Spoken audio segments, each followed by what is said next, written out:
Hello dear friends. आप सभी का आपके अपने यूट्यूब चैनल लर्न विद प्रीत चौधरी पर स्वागत है। उम्मीद करते हैं आप सभी स्वस्थ होंगे। तो आप सभी का आज के सेशन में स्वागत करते हैं और बात करते हैं आज हमारी नई क्लास की। देखो, कल हमने लास्ट क्लास में क्या पढ़ा। लास्ट क्लास में हमने पढ़ा कि आई मैक्सिमम और आई मिनिमम, यानी हम व्यतिकरण पढ़ रहे थे और उसमें तीव्रता की बात कर रहे थे। लास्ट अपने रिजल्टेंट एम्पलीट्यूड निकाल लिया था, उसके बाद इंटेंसिटी का फॉर्मूला निकाल लिया था। और इंटेंसिटी का फॉर्मूला क्या है था अपने पास? I1 प्लस I2 बटे I1 माइनस I2। आपको पता ही है कि इंटेंसिटी मैक्सिमम होगी तो I1 प्लस रूट I2 होगा, और मिनिमम होगी तब अंतर होगा, और उनका स्क्वायर कर देंगे तो अपने पास ये फॉर्मूला बन जाएगा। आज हम पढ़ेंगे ऊर्जा में, व्यतिकरण में ऊर्जा वितरण की। व्यतिकरण जो प्रतिरूप तो बन गए अपने पास, उसमें ऊर्जा का वितरण किस प्रकार होता है। तो मान लिया हमने, माना व्यतिकरण की घटना में प्रयुक्त दो तरंगों की तीव्रता I1, दोनों को क्या ले लेंगे? यूनिट, मतलब आइडेंटिकल ले लेंगे, एक समान मान लेंगे कि दोनों की तीव्रता कितनी है। I1 को मान लिया I0 और आयाम हो गया अपना a स्क्वायर, और I2 I0 आयाम हो गया a स्क्वायर।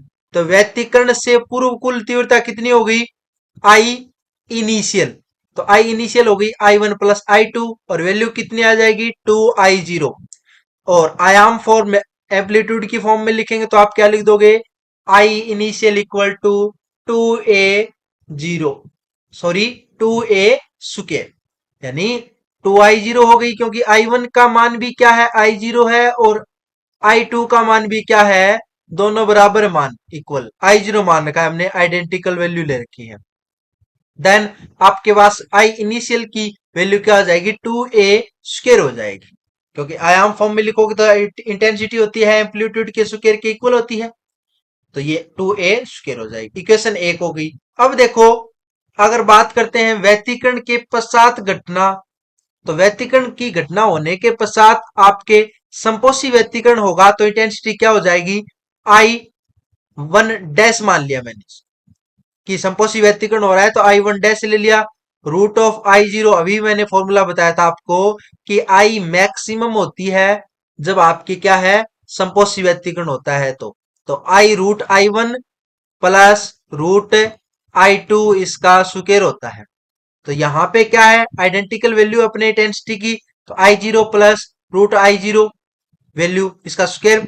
और ये आपको पता है कि आप इसका स्क्वायर खोलोगे तो 4I0 वैल्यू आएगी।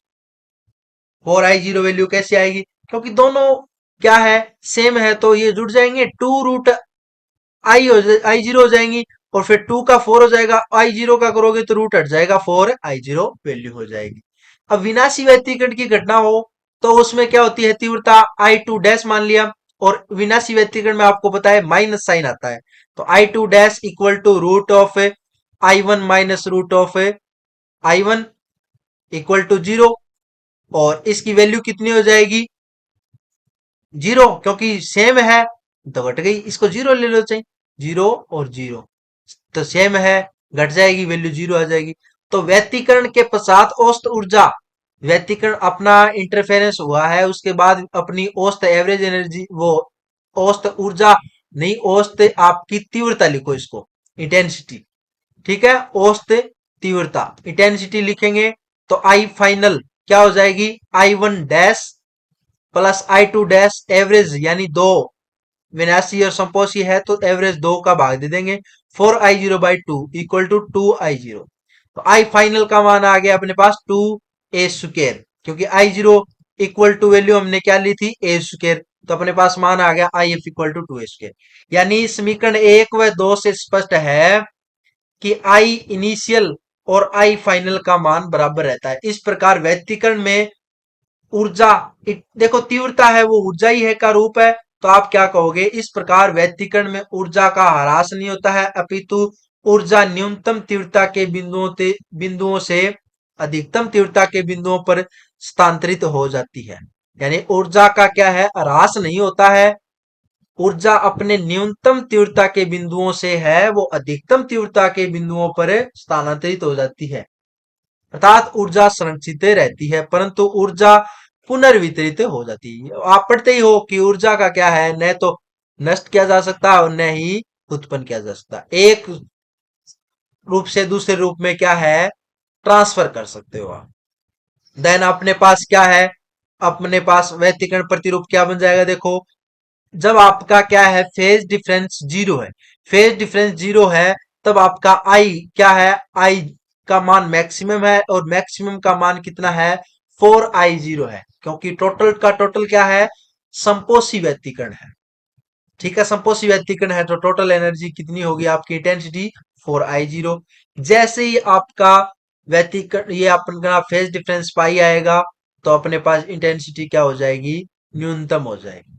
तो ऐसे चलता रहेगा, मैक्सिमम न्यूनतम, ऐसे ही इधर -2 -2 पाई -3 पाई। तो ये अपना क्या है, व्यतिकरण प्रतिरूप आ गया। अब देखो हम करेंगे यंग के द्विसलिट से व्यतिकरण प्रतिरूप है उसकी व्याख्या करेंगे। यंग का द्विसलिट प्रयोग है ये। फ्रिंज की चौड़ाई का सूत्र क्या होता है, देखो कि दो क्रमागत चमकीली फ्रिंज चौड़ाई क्या होती है, कि दो क्रमागत चमकीली या दो क्रमागत काली फ्रिंजों के बीच की दूरी या फ्रिंज को अंतराल को ही क्या कहते हैं, फ्रिंज चौड़ाई कहते हैं। और इसको आप क्या लिखते हैं, बीटा से लिखते हैं अपन। ठीक है, तो बात करते हैं, देखो हमने क्या है, एक वर्णी स्रोत ले लिया पहले। ये इसके सामने हमने क्या है, कोई द्वारक लगा दिया, उसमें दो छेद बना दिए, S1 और S2। ठीक है, सिलेक्ट बन गए अपने छेद। अब यहां से ये प्रकाश जाएगा ऐसे तरंगाग्र की फॉर्म में, तो ये चलता जाएगा और जब इनसे निकलेगा, एक वर्णी एक स्रोत क्यों लिया है, क्योंकि दोनों से, अब दो स्लिट से निकलेगा ना ये, तो इसमें क्या है, आवर्ती इसकी समान होगी, आवर्ती समान होगी।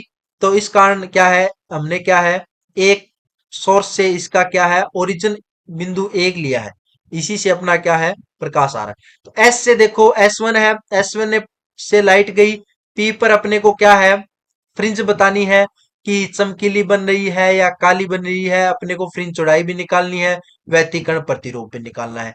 तो देखो हमने बीच की दूरी क्या ले ली, स्मॉल डी ले ली। ठीक है, कि S1 और S2 जो छिद्र हैं उनके बीच की दूरी ले ली डी स्मॉल। और पर्दे की जिस पे अपने क्या है, फ्रिंज को ऑब्जर्व कर रहे हैं उनकी, और जो स्लिट लगा रखी है उनके बीच की दूरी क्या है, अपने कैपिटल डी है। ये स्मॉल डी और ये क्या है, कैपिटल डी। अब देखो इसका एक मूल बिंदु हो जाएगा बीच का, और उससे क्या है, D/2, तो ये नीचे और D/2 ऊपर, दोनों की D/2 दूरी होगी, L1 L2। यहां से मूल बिंदु जो आपका बीच का सेंटर पॉइंट है, उस ओ से कोई बिंदु P है ऊपर, जो कितनी दूरी पे, अब देखो y एक्सिस ले रखे हैं तो y दूरी ले ली, y दूरी पे कोई P बिंदु है, उस पे अपने को व्यतिकरण प्रतिरूप की घटना की व्याख्या करनी है। तो माना S एक संकीर्ण एक वर्णी प्रकाश स्रोत है, इसमें इससे समान दूरी पर स्थित S1 व S2 कला संबद्ध स्रोत हैं, जिनके मध्य की दूरी d है। इन दोनों स्रोतों से कैपिटल डी दूरी पर स्थित पर्दे पर व्यतिकरण प्रतिरूप उत्पन्न होता है। बिंदु ओ डैश पर्दे का केंद्र है। ठीक है, ओ डैश से वाई दूरी पर, ओ डैश ले लो चाहे ओ ले लो, इसको ओ डैश ले लो, बात एक ही। ठीक है, पर्दे पर ओ डैश से वाई दूरी पर स्थित पी बिंदु पर क्रमशः प्रकाश की तीव्रता ज्ञात करनी है। प्रकाश की तीव्रता ज्ञात करने के लिए S1 व S2 से P पर पहुंचने वाली किरणों के मध्य पथांतर ज्ञात कर लेते हैं। पथांतर ज्ञात कर लेंगे, उससे अपने पास क्या है, व्यतिकरण प्रतिरूप आ जाएगा, मैक्सिमा होएगा या मिनिमा होएगा। पथांतर कलांतर अभी पीछे हम व्यतिकरण में निकाल के आए ना, कि पथांतर निकालते हैं, पथांतर अगर आपका एन लैम्डा होगा तो संपोषी व्यतिकरण होगा, और अगर एन लैम्डा नहीं होगा, यानी लैम्डा का क्या है, देखो संपोषी व्यतिकरण में तो एन लैम्डा आएगा, और विनाशी व्यतिकरण में आप क्या लेते हो, 2n+1 पाई। ठीक है, तो यहां से 2n+1 लैम्डा आ जाएगा, बात एक ही है। ठीक है, यानी ये तो पूरा आएगा, और 2n+1 पाई ये वैल्यू आई, ये तो अपनी क्या होती है, फाई की, फाई का मान रखोगे तो अपने पास क्या है, पथांतर डेल इक्वल टू आ जाएगा lambda upon two pi into कलांतर, कलांतर की वैल्यू क्या है 2n+1 पाई। अब आप कहोगे टू इसमें से कॉमन ले लें, टू कॉमन ले सकते हो, तो टू कॉमन लोगे तो अपने पास क्या आ जाएगा n+1/2, और टू से टू कट गया, ये लेमडा की वैल्यू ये आ जाएगा अपने पास। ठीक है, तो समकोण त्रिभुज अपने पास, समकोण त्रिभुज कौन सा बन गया, समकोण त्रिभुज S1L1P, S1L1P, एक तो ये समकोण त्रिभुज है, एक अपने पास क्या हो गया S2L2P, दोनों। देखो पथांतर कौन सा होता है, बीच की दूरी, कि इससे ये दूरी जा रही है S2P जा रही है, इन दोनों का मैं अंतर ले लूं, वही अपने पास क्या होता है पथांतर होता है। ठीक है, तो डेल त्रिभुज S1L1P से S1P का स्क्वायर यानी कर्ण स्क्वायर बराबर आधार स्क्वायर प्लस लंब स्क्वायर। तो अपने पास पता है, देखो ये मैं डायग्राम यहां बना देता हूं,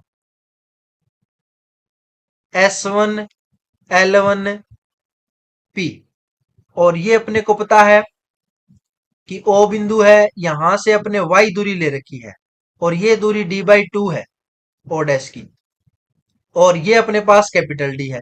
तो आप यहां से निकालोगे S1P, ये निकालनी है अपने को। तो और वैसे आपको मैं डायग्राम में बताऊं ना पता, देखो यहां से आप इस पे क्या डालो, लंब डालो, तो इससे आगे और इससे आगे तो ये दूरी बराबर है, यानी S2P में से S1P का मान घटा दोगे ना, तो ये अपने पास जो पतांतर आएगा इसकी वैल्यू आ जाएगी। तो इनका मान आप समकोण त्रिभुज का फॉर्मूला लगा के निकाल ही सकते हो। तो D² प्लस पी एल का मान कितना हो जाएगा, y-d/2 कर दूं, y-d/2 का स्क्वायर, तो वैल्यू क्या आ जाएगी D² plus y² plus D²/4 minus y d, equation 1। Similarly from समकोण त्रिभुज S2P L2 से, तो S2P² इक्वल टू आ गया S2L2 का स्क्वायर प्लस PL2 का होल स्क्वायर, तो D² प्लस अब क्या है, नीचे वाले की बात कर रहे हैं, तो ये y प्लस d/2 हो जाएगा। ठीक है, ये जुड़ जाएगी, तो y+d/2 का square, D² plus y² plus D²/4 plus y d, equation number 2। अब देखो इक्वेशन 1 में से 2 को मैं घटा दूं, तो अपने पास वैल्यू क्या आएगी S2P का होल स्क्वायर माइनस S1P का whole square equal to 2y d। देखो D²y², ये दोनों कैंसिल हो जाएंगे, y d माइनस करेंगे, माइनस माइनस से प्लस हो जाएगा। ठीक है, तो 2y d अपने पास वैल्यू आ गई। अब एक चीज देखो, इसका स्क्वायर है तो A² - B² होता है, तो A+B A-B आप खोल सकते हो, तो A+B A-B। अब अपने पास देखो कि अगर S2P लगभग S1P, कि S2P है, S2P और S1P लगभग ही क्या नजदीक है, लगभग ही नजदीक है, यानी नजदीक ही है, तो आप इनको दूरियों को पर्दे की दूरी के बराबर भी ले सकते हैं D, यानी इसके लगभग नजदीक ही है, तो ये दूरी और ये दूरी तो लगभग बराबर ही हो जाएंगी। देन आप क्या कहोगे कि D+D हो जाएगा, S2P ये भी D हो जाएगी, ये तो 2D, और S2P माइनस S1P ये अंतर आ जाएगा, तो 2y d, 2D, 2 से 2 कट जाएगा, y d capital D। S2P इसको बोलते हैं डेल्टा पाथ डिफरेंस। ठीक है, del equal to S2P minus S1P, या del equal to y d/d, ये अपने पास क्या है फेज डिफरेंस आ गया। अब देखो दीप्त फ्रिंजों के लिए फेज डिफरेंस, दीप्त का मतलब क्या है कि पथांत, दीप्त कब मिलेगा आपका, जब संपोषी व्यतिकरण होगा। तो याद रखना है दीप्त कब मिलेगा, संपोषी व्यतिकरण, यानी तीव्रता इंटेंसिटी का मान मैक्सिमम होगा, तब अपने को वहां पे फ्रिंज है वो दीप्त मिलेगी, जब पथांतर लैम्डा का पूर्ण गुणज होता है, यानी एन लैम्डा, क्योंकि एन लैम्डा आप पीछे निकाल के आए हो संपोषी व्यतिकरण में, तो पी बिंदु पर दीप्त फ्रिंज बनती है, तो माना एनवी फ्रिंज पी बिंदु पर बनती है दीप्त, तो अपना पथांतर क्या आ जाएगा del equal to y n, ये डिस्टेंस है अपनी, ये डिस्टेंस एनवी है, तो वाई एन ले ली है ओ डैश बिंदु से पी की। ठीक है, डेल का मान आ गया y n d small d by capital d. अब अपने को बताया डेल पथांतर कितना आएगा, अगर दीप्त फ्रिंज है तो n lambda equal to y n d small by capital d, और वाई एन का मान आ गया एन लेमडा कैपिटल डी ऊपर स्मॉल डी नीचे। फ्रिंज विड्थ को हमने मान लिया बीटा, तो बीटा मैंने क्या बताया था आपको, दो क्रमागत दीप्त और दो क्रमागत अदीप्त उनके बीच की दूरी होती है ना, उसी को क्या बोलते हैं, फ्रिंज चौड़ाई। अब देखो वाई एन और एनवी फ्रिंज क्या है अपने पास, दीप्त है, ये दीप्त है यहाँ पे, और इसके बाद क्या है, अदीप्त आ जाएगी ये फ्रिंज, और उसके बाद वापस दीप्त आएगी। तो दो क्रमागत दीप्त फ्रिंजों के बीच की दूरी यानी वाई एन प्लस वन वी फ्रिंज दीप्त होगी। ठीक है, तो इन दोनों के बीच का मैं गैप निकालूं, तो वाई एन माइन plus one minus y n, ये अपने क्या है, फ्रिंज चौड़ाई आ जाएगी ना। तो बात एक ही है, यानी फ्रिंज विड्थ आ जाएगी beta y n plus one minus y n, तो n plus one lambda d upon small d minus n lambda capital D by देखो beta equal to y n plus one minus y n equal to n plus one lambda d upon small d minus n lambda capital D by small d. तो beta का मान आ जाएगा lambda d by small d. Fringe चौड़ाई N पर निर्भर नहीं करती, यानी फ्रिंज चौड़ाई है उसका मान एन के मान पे डिपेंड नहीं करता है, वो डिपेंड करता है आपके तरंग दैर्ध्य के मान पे। डी आपके क्या है, जो स्रोत है स्लिट है और उनके पर्दा है, पर्दे के बीच की दूरी है। स्मॉल डी क्या है, दोनों स्लिटों के बीच की दूरी है, दो दोनों छिद्र है। फ्रिंज चौड़ाई पर अतः सभी दीप्त फ्रिंजों की चौड़ाई समान होती है। अदीप्त फ्रिंजों के लिए निकालो, तो अदीप्त फ्रिंजों के लिए पथांतर कितना होता है, लैम्डा बाई टू होता है। ठीक है, यानी लैम्डा बाई टू का विषम गुणज होता है, क्योंकि अभी मैंने ऊपर निकाल के बताया था आपको n plus one by two into lambda, ये वैल्यू एन का मान जीरो लोगे तो लैम्डा बाई टू, एन का मान वन लोगे तो क्या आ जाएगा, वन बाई टू, यानी वन लेंगे तो थ्री बाई टू। तो लैम्डा बाई टू का क्या है, विषम गुण जाएगा, वन थ्री फाइव ऐसे चलता जाएगा। या आप क्या कह सकते हो, two n plus one lambda by two, ये वैल्यू होगी आप। ठीक है, क्योंकि इसको आप क्या कहोगे, ऊपर नीचे दो से गुणा करा दो, तो टू का अंदर गुणा होगा तो two n plus one lambda by two, यानी वैल्यू सेम है। ठीक है, कोई डिफरेंस नहीं है इसमें। माना पी बिंदु पर एनवी अदीप्त फ्रिंज बनती है, यानी पी पॉइंट है उस पे एनवी क्या है, अदीप्त फ्रिंज बनती है, तो आप क्या कहोगे, वाई एन ले लिया हमने, y equal to y n dash मान लिया, तो two n plus one lambda by two y n dash d by two, d by small small d by capital d. तो वाई एन डैश का मान क्या जाएगा, two n plus one lambda into capital d और by two d, ये value रह जाएगी। Fringe width beta dash, fringe width क्या मान क्या आ जाएगा, अब वही मैंने आपको बताया दो क्रमागत फ्रिंजों के बीच की दूरी। तो देखो फ्रिंज चौड़ाई, फ्रिंज विड्थ क्या हो जाएगी अपने पास है, beta dash equal to y n plus one dash minus y n dash, इनकी वैल्यू रखेंगे, बीटा डैश का मान आ जाएगा, यानी एन प्लस वन रखना है अपने को, तो two n plus one lambda d upon two d minus two n plus one lambda d upon two d, ये value lambda d by d. अतः बीटा डैश का मान एन पर निर्भर नहीं होता है तथा दीप्त व, अब देखो एक आपने बीटा का मान निकाला था वो भी अपने पास यही आया था, तो आप क्या कह सकते हो कि दीप्त फ्रिंज की चौड़ाई है और अदीप्त फ्रिंज की चौड़ाई है, दोनों की चौड़ाई समान आती है अपने पास, यानी फ्रिंज चौड़ाई है उसमें किसी प्रकार का डिफरेंस नहीं है। ये नहीं कि अदीप्त फ्रिंज है उसकी चौड़ाई अलग होगी और दीप्त फ्रिंज है उसकी चौड़ाई अलग होगी, दोनों की चौड़ाई है या विड्थ है वो क्या अपने पास है, समान मिलेगी। पर्दे पर ओ डैश दूरी पर सदैव चमकीली फ्रिंज प्राप्त होती है, ओ डैश दूरी पर सदैव चमकीली फ्रिंज बनती है। इसके लिए क्या डिफरेंस होगा, चमकीली फ्रिज कैसे बनती है, ये आपको मैं बता दूंगा कि ओ डैश है अपने पर, अपने पास उसके पर सदैव चमकीली फ्रिंज बनती है, तो चमकीली फ्रिंज कब बनेगी, क्योंकि इंटेंसिटी का मान है मैक्सिमम, तो अपने पास विवर्तन प्रतिरूप आएगा। जब आपको मैंने विवर्तन प्रतिरूप व्यतिकरण प्रतिरूप बनाया था, तो अपने को जब फेज डिफरेंस जीरो था तब अपने पास इंटेंसिटी का मान मैक्सिमम था, और ऐसे चलता है फिर इंटेंसिटी का मान ऐसे। तो मैक्स यानी मूल में अपना सेंटर बिंदु है पर्दे पर, उसके ऊपर तो अपने पास दीप्त ही मिलेगी, उसके बाद अदीप्त फिर दीप्त अदीप्त फिर दीप्त ऐसे मिलती रहेगी। अब फ्रिंज चौड़ाई बीटा है, उसकी निर्भरता। तो बीटा प्रकाश के तरंग दैर्घ्य लैम्डा के समानुपाती होती है। देखो फ्रिंज चौड़ाई बीटा का फॉर्मूला ही देख लो, lambda capital D upon small D. Beta है वो फ्रिंज प्रकाश की अपने तरंग दैर्घ्य है लैम्डा, उसके समानुपाती है। पर्दा कला संबद्ध स्रोतों की पर्दे से दूरी डी कैपिटल उसके भी समानुपाती है।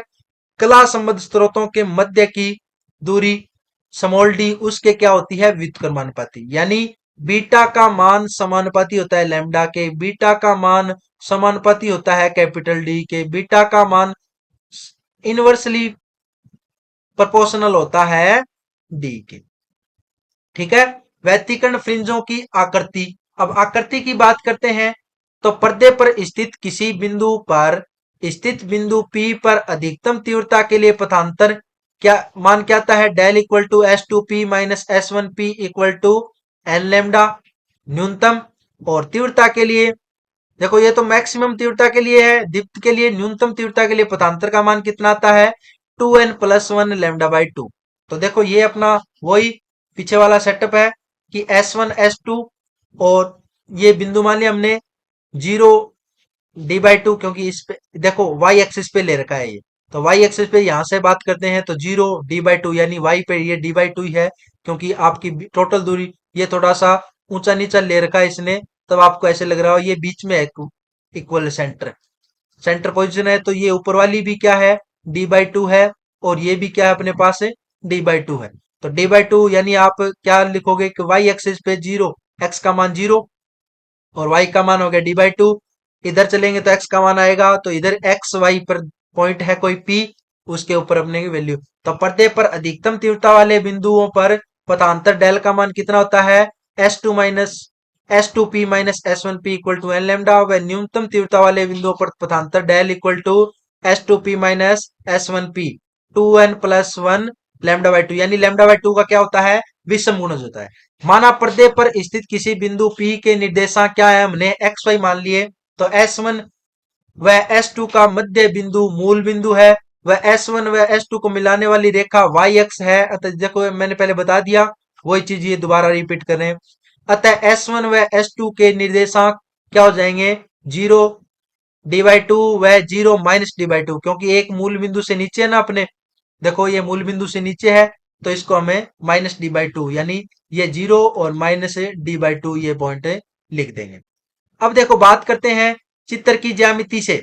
चित्र की ज्यामिति है, ये चित्र है अपना, चित्र की ज्यामिति से स्पष्ट है, वही अपना फॉर्मूला लगाओगे आप समकोण त्रिभुज वाला। तो S1P का मान क्या आ जाएगा, x² प्लस, ये देखो कि सेम अपने पास फॉर्मूला लगेगा S1, और ये अपने L1 ले लो, और ये अपने पास P ले लो। तो x y इसके कोऑर्डिनेट है, और एक्स वाई यानी ये मूल बिंदु से है, ठीक है ना, यहां से। तो ये दूरी कितनी हो जाएगी, d/2 हो जाएगी। और ये टोटल अपने पास क्या है, x है, x क्या सॉरी y है। तो आप क्या कहोगे, S1P का मान निकालेंगे, ये अपने पास d है ही। तो S1P d नहीं सॉरी, इसका मान x है, x में ले रखे हैं, एक्स वाई में ले रहे हो आप। तो S1P x² प्लस x², क्योंकि आधार स्क्वायर प्लस लंब स्क्वायर होता है, तो x² plus y minus d/2 करेंगे इसका स्क्वायर, और इधर स्क्वायर है आएगा, वो उसका स्क्वायर हटाओगे तो इधर रूट है। S2P का मान कितना आएगा, अब इधर S2P है उसके लिए वैल्यू निकालेंगे तो सेम ही आ जाएगा, बस अंतर कितना आएगा, y प्लस d/2 हो जाएगा। तो x² plus y plus d/2 का स्क्वायर की पावर आधी हो जाएगी, रूट आ जाएगा। पाथ डिफरेंस, तो अब अपने को पाथ डिफरेंस पता ही है, S2P माइनस S1P डेल।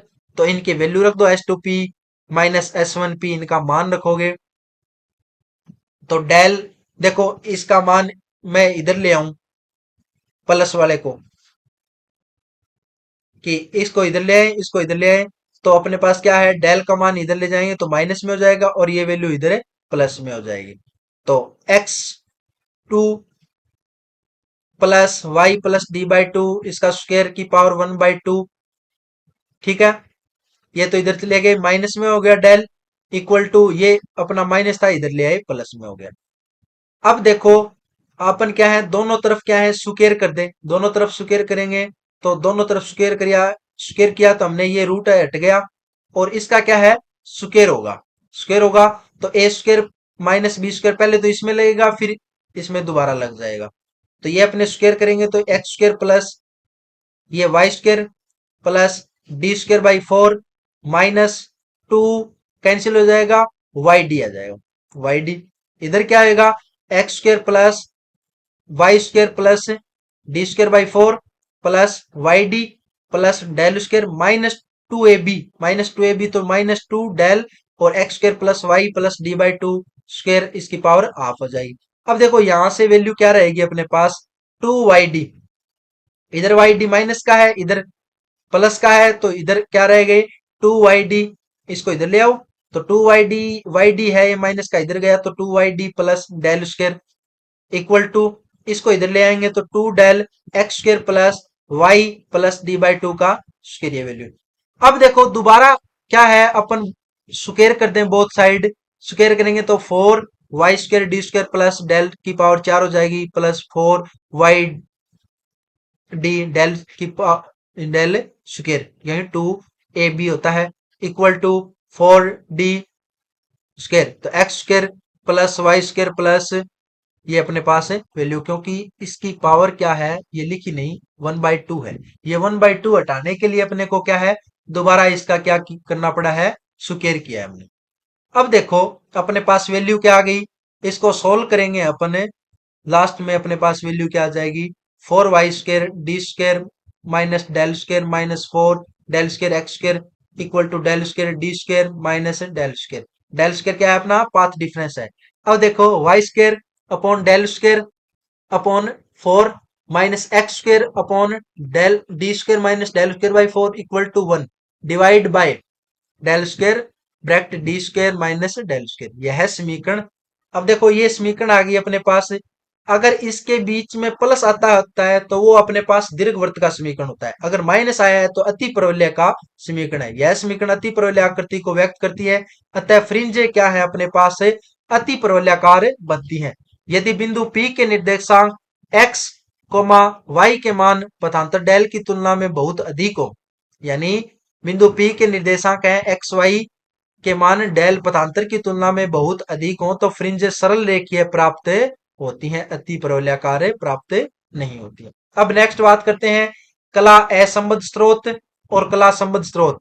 कला असंबद्ध स्रोत और कला संबद्ध स्रोत, और ये हमने पढ़ा है कि व्यतिकरण प्रतिरूप होता है, वो घटित होने के लिए अपने पास क्या है, दो स्रोत होते हैं, वो कौन से होने चाहिए, कला संबद्ध स्रोत होने चाहिए। कला असंबद्ध स्रोत क्या होता है कि प्रकाश स्रोत जिनसे किसी स्थान पर प्राप्त प्रकाश तरंगों में कलांतर समय के साथ क्या होता रहता है, परिवर्तित होता रहता है, तो कला असंबद्ध स्रोत कहलाते हैं। यानी प्रकाश स्रोत है जिनसे किसी समय स्थान पर अपने पास प्रकाश तरंगे प्राप्त होंगी, उन तरंगों में धीरे धीरे वो किसी मीडियम में प्रोपागेट करती हैं, संचरण करती है, तो उनके मध्य कलांतर का मान क्या है, समय के साथ क्या होता रहता है, चेंज होता रहता है, तो उनको क्या बोलते हैं, कला असंबद्ध स्रोत बोलते हैं। और कला संबद्ध स्रोत क्या होते हैं कि जिनके मध्य कलांतर का मान क्या है, परिवर्तित नहीं होता है। अब फेज कलांतर का मान क्या है, चेंज होता रहेगा, तो उनको आप क्या है, अच्छे से व्यतिकरण प्रतिरूप प्राप्त नहीं कर पाओगे। तो इसलिए क्या है कि कला संबद्ध स्रोत होने चाहिए, प्रकाश स्रोत जिनसे किसी स्थान पर प्राप्त प्रकाश तरंगों में कलांतर समय के साथ परिवर्तित नहीं होता है, कला संबद्ध स्रोत कहलाते हैं। तो ये अपने पास डेफिनेशन में पूछ सकता है एक नंबर वाले में कि कला असंबद्ध स्रोत और कला संबद्ध स्रोत से आप क्या समझते हैं। नेक्स्ट आता है कला संबद्धता को दो भागों में बांटा जाता है, एक तो होता है कालिक संबद्धता, एक होता है स्थानिक संबद्धता। कालिक संबद्धता क्या होती है, कालिक यानी समझ रहे हो आप, स्थानिक यानी डिस्टेंस से रिलेटेड है, कालिक यानी समय से रिलेटेड है, काल से रिलेटेड है। किसी प्रकाश स्रोत से जब एक निश्चित आवृत्ति की प्रकाश तरंगें उत्सर्जित होती हैं तो ऐसा प्रकाश स्रोत एकवर्णी कहलाता है। ये तो पता ही है अपने को कि किसी प्रकाश स्रोत से जब एक निश्चित आवृत्ति की प्रकाश तरंगें उत्सर्जित होती है तो ऐसा प्रकाश स्रोत एकवर्णी प्रकाश स्रोत कहलाता है। वास्तविक प्रकाश स्रोत में प्रकाश उत्सर्जन परमाणुओं में इलेक्ट्रॉन का उत्तेजित उत्तेजित अवस्था से मूल अवस्था में संक्रमण से होता है। कि वास्तविक प्रकाश स्रोत में प्रकाश उत्सर्जन होता है वो परमाणुओं में इलेक्ट्रॉनों का उत्तेजित अवस्था में जाएंगे इलेक्ट्रॉन पहले, फिर उत्तेजित अवस्था से वो क्या है ग्राउंड यानी मूल अवस्था में आएंगे, और मूल अवस्था में आएंगे तो फोटोन इमिट करेंगे ऊर्जा के, और उन्हीं के रिस्पेक्ट में अपने को क्या है वेवलेंथ के कारण अपने को प्रकाश है वो दिखाई देता है। इस संक्रमण में 10⁻⁸ सेकंड का समय लगता है। ये अपने को पता है कि कोई भी उत्तेजित अवस्था में गया हुआ इलेक्ट्रॉन वो वापस ग्राउंड स्टेट में आता है, यानी ज्यादा देर तक रह ही नहीं सकता है वो।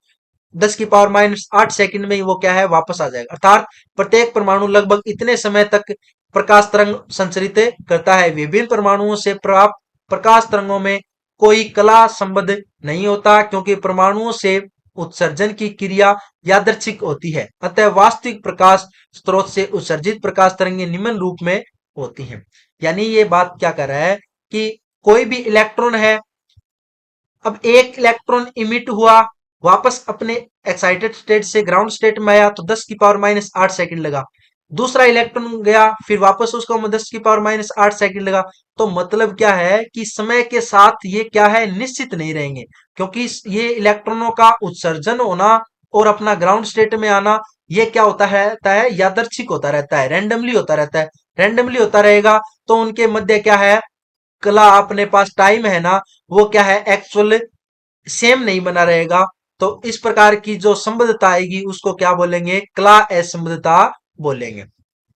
तो वेव अपने पास बनेगी ना वो एग्जैक्ट न बनकर टूटी हुई भाग में मिलेंगी। एक भाग डेल T1, फिर डेल T2, फिर डेल T3, डेल T4, ऐसे क्या है अपने पास वेव है वो इमिट होगी। उपयुक्त चित्र से स्पष्ट है कि तरंग उस समय डेल टी तक ही ज्यावक्रीय रूप में रहता है, इसके पश्चात यादृच्छिक रूप में कला परिवर्तन हो जाती है। यानी डेल टी ये वो समय रहेगा जिसमें वो क्या है अपने ग्राउंड स्टेट में आता है, तब तक वो क्या है कला संबद्ध रहता है। उसके बाद क्या है उसकी पोजीशन है वो चेंज हो जाती है, अतः डेल टी समय के अंदर ही कला संबद्धता संभव है। इसी समय डेल टी को संबद्धता काल कहते हैं, वह इस प्रकार की कला संबद्धता को कालिक संबद्धता कहते हैं। और ऊपर देखो ये साइन वेव शो कर रखी है हमने कि साइन वेव इस प्रकार की होती है, हम कहते हैं कि ये वेव है अपनी इस प्रकार चलती है, लेकिन एक्चुअल में वेव क्या है इस प्रकार ये कालिक संबद्धता पाई जाती है इसमें। तो ये थोड़ा सा डेल T1 समय तक के लिए क्या है ज्यावक्रिय मिलेगी, उसके बाद क्या है अपनी डायरेक्शन वगैरह को चेंज कर लेगी। दूसरी क्या है संबद्धता लंबाई। संबद्धता लंबाई की वह दूरी जो संबद्धता काल डेल टी में प्रकाश तरंग तय करती है संबद्धता लंबाई कहलाती है। यानी जो संबद्धता काल डेल टी है उसमें प्रकाश तरंग है वो जिसका अपना जितनी देर तक उसका ज्यावक्रीय रूप बना रहता है, यानी जितनी दूरी तक उसका शेप बना रहता है साइन वेव के फॉर्म में, तो वो लंबाई ही क्या कहलाती है आपकी संबद्धता लंबाई कहलाती है। उसको लिखते क्या है कैपिटल एल से लिखते हैं। तो दूरी बराबर होता क्या है चाल गुणा समय, तो प्रकाश के चाल से चलेगी और कितने टाइम तक वो क्या है ज्यावक्रिय रहती है डेल टी, तो ये उसकी लंबाई हो जाएगी capital L equal to c into del t. संबद्धता लंबाई आवर्ती के पदों में, अगर आपको क्या है फ्रीक्वेंसी की फॉर्म में चाहिए तो एक वर्णीय प्रकाश स्रोत के लिए आवर्ती प्रास डेल न्यू इक्वल टू क्या होता है 0, क्योंकि आवर्ती के अंदर क्या है डिफरेंस आता ही नहीं है, एक वर्णीय प्रकाश स्रोत है। तो वास्तविक प्रकाश स्रोत के लिए आवर्ती प्रास शून्य से अधिक प्राप्त होता है। यदि आवर्ती में परिवर्तन डेल न्यू है तो संबद्धता काल डेल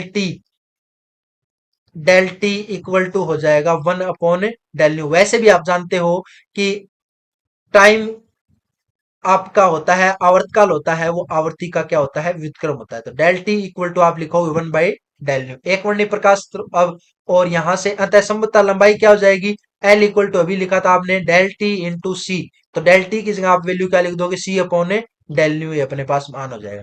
एक वर्णीय प्रकाश स्रोत के लिए डेल न्यू का मान शून्य होता है, क्योंकि एक वर्णीय प्रकाश स्रोत आएगा उनमें क्या है आवर्ती प्रकाश आवर्ती के मध्य अंतर आएगा ही नहीं, ठीक है। वास्तविक स्रोत है उसमें आवर्ती के मध्य अंतर आएगा, परंतु वास्तविक प्रकाश स्रोत से उत्सर्जित तरंगों की आवर्ती प्रकाश शून्य से अधिक होती है, अर्थात तरंग दैर्घ्य लैम्ब्डा की प्रत्येक स्पेक्ट्रमी रेखा में एक परिमित विस्तार होता है।